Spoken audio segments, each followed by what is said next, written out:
नमस्कार दोस्तों, the right way to handle trolls and haters. आपने अपनी लाइफ में कभी ना कभी ऐसे किसी इंसान से ज़रूर डील किया होगा जो कि आपको हर बात पे ट्रोल कर देते हैं, हर बात पे हेटरेट देते हैं, हर बात पे क्रिटिसाइज़ करते रहते हैं। और जब आप ऐसे किसी इंसान को कन्फ्रंट करते हैं उनके इस बिहेवियर को लेके, तो आपको सिंपली ऐसा बोल देते हैं कि उनका जो फीडबैक है, सो कॉल्ड फीडबैक या फिर जो क्रिटिसिज्म है, ये आपके अच्छे के लिए है और आपकी पॉजिटिव साइड को बाहर लाने के लिए है। जबकि ऐसा बिल्कुल भी नहीं है। ये एकदम झूठ बोलते हैं जो भी ये ऐसा लोग बोलते हैं कि ये अच्छा क्रिटिसिज्म दे रहे हैं, आपको कंस्ट्रक्टिव क्रिटिसिज्म दे रहे हैं, लेकिन ऐसा बिल्कुल भी नहीं है। इनका जो एक क्रिटिसिज्म होता है बिल्कुल भी कंस्ट्रक्टिव नहीं होता। इस क्रिटिसिज्म का सिर्फ एक ही इंटेंट होता है, आपको परेशान करना, आपको दुख पहुंचाना। तो एक सबसे इम्पॉर्टेंट चीज़ जो आपको इन हेटर्स के बारे में या फिर ऐसे किसी भी इंसान के बारे में समझने की ज़रूरत है जो कि आपको हर बात पे क्रिटिसाइज़ करते हैं, जो कि है कि ये एक्चुअली आपसे नफ़रत नहीं करते, ये एक्चुअली आपको हेट नहीं करते, बल्कि इनके जो अपने पर्सनल लाइफ के जो सर्कमस्टांसेस है ये उनको हेट करते हैं। इनकी लाइफ काफ़ी ज़्यादा मिजरेबल होती है। इनके जो रिलेशनशिप्स होते हैं अपनी फैमिली के साथ, फैमिली में अपने पेरेंट्स के साथ, अपने स्पाउस के साथ, अपने खुद के बच्चों के साथ या फिर अपने सिबलिंग्स के साथ, वो बिल्कुल भी अच्छे नहीं होते। जिस भी जॉब या बिज़नेस में ये होते हैं ये उसमें बिल्कुल भी इंटरेस्टेड नहीं होते और नेट काफ़ी ज़्यादा मिजरेबल लाइफ होती है इन लोगों की, जिसकी वजह से उस काफ़ी मिजरेबल लाइफ से या फिर उस मोनोटोनस लाइफ से निकलने के लिए बाहर लोगों को कुछ ना कुछ बोलना शुरू करते हैं, हेटरेट फैलाते हैं, काफ़ी ज़्यादा बेमतलब लोगों को क्रिटिसाइज़ करते हैं, हर किसी को ट्रोल करने की कोशिश करते हैं और हर बात पे नुक्स निकालते हैं। और इंटरनेट पे काफ़ी ज़्यादा कॉमन है और ये अपनी कॉमन लाइफ में भी आप काफ़ी देखेंगे, अपने ऑफिस में भी, आप हो सकता है आपके घर में भी काफ़ी सारे ऐसे कुछ ऐसे फैमिली मेम्बर्स हो या फिर काफ़ी सारे ऐसे फैमिली मेम्बर्स हो जिनके पास करने के लिए कुछ नहीं होता। अगर हिंदी में बोले तो कोई रोज़गार नहीं होता,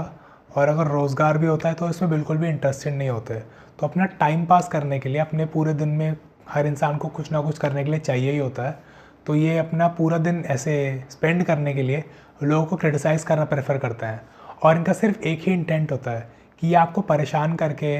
क्योंकि पूरे दिन में इनके पास कुछ भी कंस्ट्रक्टिव चीज़ नहीं है, कोई भी प्रोडक्टिव चीज़ नहीं है करने के लिए, तो ये ऐसी ख़राब चीज़ें फैला के, ख़राब चीज़ें बोल के इंटरनेट पे या फिर फेस टू फेस किसी इंसान को बोल के, सिर्फ इनका एक ही इंटेंट होता है कि इन्हें आपसे या फिर किसी भी जिस भी इंसान को ये परेशान करने की कोशिश कर रहे हैं, इन्हें उससे एक रिएक्शन मिल जाए। ये उसे इरिटेट करने की कोशिश करेंगे, उसे पोक करने की कोशिश करेंगे, और जब इंसान कोई भी इरिटेट हो जाता है फिर बार बार उसे पोक किया जाता है तो ऑब्वियस सी बात है वो रिएक्ट करेगा। और जैसे ही आप रिएक्ट कर देंगे या फिर जैसे ही आप थोड़ा इरिटेट होकर रिएक्ट करेंगे, थोड़ा गुस्सा करेंगे, ये खुश हो जाते हैं क्योंकि दैट मेक्स देयर डे। तो इनके पूरे दिन का या फिर इनकी लाइफ का सिर्फ यही एक मोटिव रह जाता है कि इन्हें सिर्फ लोगों को परेशान करना है, इरिटेट करना है या फिर कुछ ना कुछ उन्हें बोलना है, क्रिटिसाइज़ करते रहेंगे, बार बार पोक करते रहेंगे। और जैसे ही आप इन्हें कुछ बोलेंगे ये एकदम से विक्टिम कार्ड प्ले कर देंगे कि हमने तो बड़ा नॉर्मली पूछा था, पर अंदर अंदर ये काफ़ी खुश हो जाते हैं क्योंकि इनका सिर्फ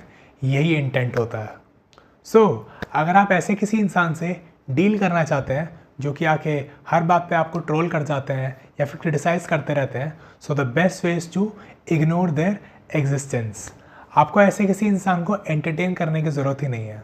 और कई बार आपके लिए काफ़ी मुश्किल हो जाएगा क्योंकि ऐसा इंसान अगर आपके घर में रहता है या फिर अगर आपकी वर्क प्लेस पे है या फिर as a matter of fact वो ऐसी किसी भी जगह पे है जहाँ पे आप फ्रीक्वेंटली विजिट करते हैं, तो आपके लिए काफ़ी मुश्किल हो जाएगा क्योंकि ऐसे लोग आपको रिपीटेडली पोकिंग करेंगे आपको या फिर इरिटेट करने की कोशिश करेंगे, बार बार पोक करेंगे, और जब आप इन्हें रिएक्शन देंगे, फिर किसी बात पे रिएक्ट करेंगे, तो इन पैटर्न्स को भी काफ़ी क्लोजली मॉनिटर करते हैं। तो ये उन बातों को कैच कर लेंगे कि ये आपके वीक पॉइंट्स हैं और बार बार आपको उन्हीं बातों पे पोक किया करेंगे या फिर इरिटेट करने की कोशिश करेंगे, क्योंकि अभी इनके पास एक अश्योरेंस है, इनके पास एक श्योरिटी है कि आप इस बात पे ज़रूर रिएक्ट करेंगे। और at the end of the day इनका सिर्फ एक ही इंटेंट है, आपसे रिएक्शन निकालना, because that is what makes their day. So आपको इस चीज़ से बचने की ज़रूरत है और इनका जो इंटेंट है वो आपको पूरा नहीं होने देना है। सो इसलिए आपको इन्हें इग्नोर करने की ज़रूरत है, इनकी एग्जिस्टेंस को इग्नोर करने की ज़रूरत है।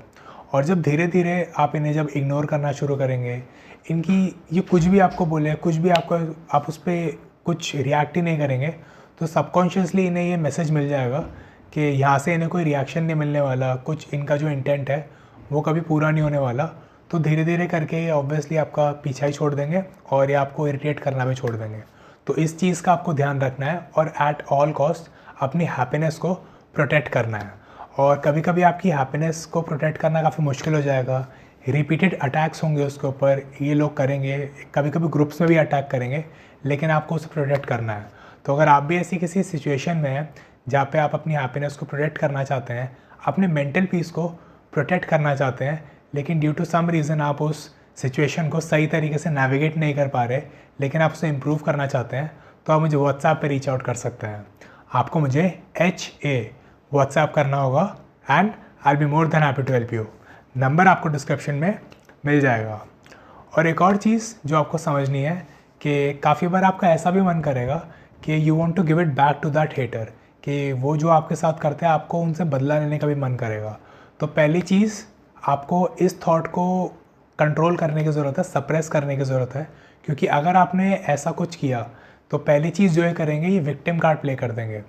ये अगर आप लेट्स से इन्होंने आपको पोक किया, कुछ ऐसा इरिटेट करने की कोशिश करी और आपने उस पर रिएक्ट कर दिया बहुत ज़्यादा, तो एकदम विक्टिम कार्ड प्ले कर देंगे। ऐसा बोल देंगे कि हमने तो बड़ा आराम से पूछा था, बहुत सिंपल क्वेश्चन पूछा था, तो आप ही उस पर बहुत ज़्यादा रिएक्ट कर रहे हैं। तो आगे चल के आपको ही उस पर बहुत ज़्यादा रिग्रेट होगा कि शायद आपने जो रिएक्ट किया, शायद आपने बहुत ज़्यादा ओवर रिएक्ट कर दिया। तो पहली चीज़ तो आपके साथ ये करेंगे। और दूसरी चीज़ जो आपको खुद समझने की ज़रूरत है कि आप एक प्रोडक्टिव इंसान हैं। आपकी लाइफ इस हेटर की तरह है, फिर इस जो इंसान जिसको सिर्फ ट्रोल करना आता है, इनकी तरह मिजरेबल नहीं है। और लेट्स से आप अपने पूरे दिन में काफ़ी प्रोडक्टिव रहते हैं और लेट्स से आप पूरे दिन में 10 चीज़ें कर सकते हैं। तो अगर आप ड्यू टू एनी रीज़न आप ऐसा अपने दिमाग में थॉट लाएंगे या फिर ऐसा कुछ आप सोचेंगे कि आपको उनसे बदला लेना है, you want to give it back to them, तो आउट ऑफ दोस 10 टास्क सिर्फ जब आप इनसे जब बदला लेने की कोशिश करेंगे, ऐसा कुछ प्ले करेंगे या फिर ऐसा कुछ आप प्लान करेंगे, तो वो जो आपकी 10 चीज़ें जो आप पूरे दिन जब आप प्रोडक्टिव रहते थे, आप 10 चीज़ें कर सकते थे, so that number will come down to 5 और 6। अब वो 4 या 5 चीज़ें जो कि आप इस टाइम में कर सकते थे,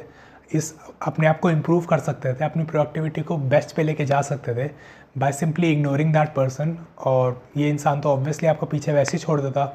जब आप प्रोडक्टिव रहते, इन पे ध्यान ही नहीं देते, और आप अपने पूरे 10 के 10 टास्क भी कर पाते। लेकिन अगर आप इस जोन में चलेगा कि आपको उनसे बदला लेना है, तो पहले तो आप वो 5 या 6 ही टास्क कर पाएंगे, 4 टास्क आपके रह जाएंगे। और जब आप रिपीटेडली ये चीज़ करेंगे कि आप बदला लेते रहेंगे, तो लॉन्ग रन में आप यही रियलाइज़ करेंगे कि आपने अपना टाइम और अपनी एनर्जी, जो कि हर इंसान के पास लिमिटेड है, क्योंकि eight the end of the day सबसे इंपॉर्टेंट चीज़ है टाइम, और इसके बाद सबसे इंपॉर्टेंट चीज़ है आपकी एनर्जी। तो आपने अपनी लाइफ की सबसे इंपॉर्टेंट 2 चीज़ें किसी ऐसे इंसान पे वेस्ट कर दी जिससे आपको कभी कोई अच्छा रिटर्न मिल ही नहीं सकता, बल्कि आपको हमेशा रिग्रेट ही मिलेगा, क्योंकि आपने वो चीज़ वेस्ट कर दी। इसीलिए never wrestle with a pig, because you will get dirty and the pig likes it. So इस वीडियो को शेयर करें अपने उस दोस्त के साथ जिन्हें इस एडवाइस की ज़रूरत है। And a very happy Diwali to you and your family. Thank you for watching, and I'll see you in my next one.